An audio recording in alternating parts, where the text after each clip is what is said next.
Halo, Assalamualaikum warahmatullahi wabarakatuh. Saya Elsa Saputri dari kelas 2 SI. Di video ini saya bakal jelasin tentang ISO layer, TCP, UDP, dan juga TCP atau IP model, baik versi original maupun versi yang udah diperbarui. Nah, yang pertama yang mau saya jelasin yaitu ISO layer.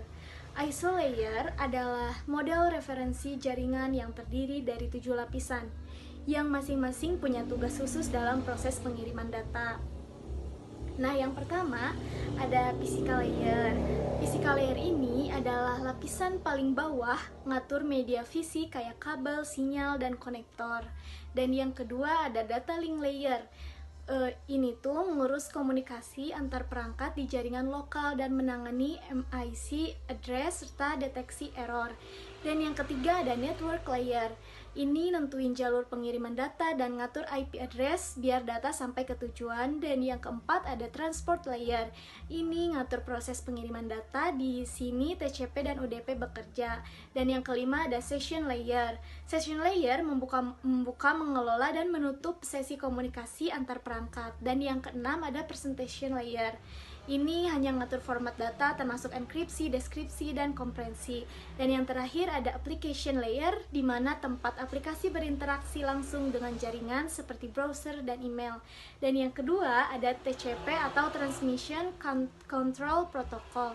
Nah, TCP itu protokol di lapisan transport yang bertugas buat menjamin data dikirim dengan urutan yang benar dan lengkap.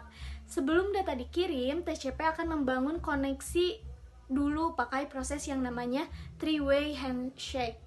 Nah, misalnya kita buka website atau download file, itu termasuk pakai TCP karena butuh data yang lengkap, nggak boleh hilang 1 byte pun.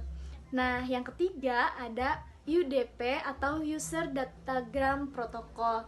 Ini berbeda dengan TCP. UDP itu lebih cepat tapi nggak menjamin keutuhan data.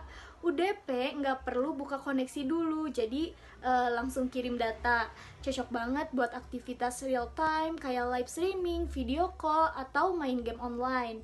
Kalau ada data yang hilang, ya nggak apa-apa, yang penting cepat dan lancar. Dan yang keempat ada TCP atau IP model. Nah, terakhir kita bahas TCP atau IP model. Kalau ISO layer, tadi ada 7 lapisan, TCP atau IP ini lebih simple. Versi originalnya punya 4 lapisan. Yang pertama ada network interface. Nah, network interface ini ngurus media fisik dan pengiriman data.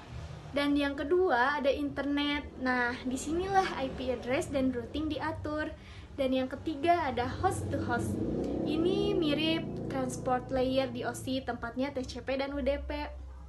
Dan yang keempat ada proses atau application. Nah, di sini tempat protokol aplikasi bekerja kayak HTTP, FTP, atau email.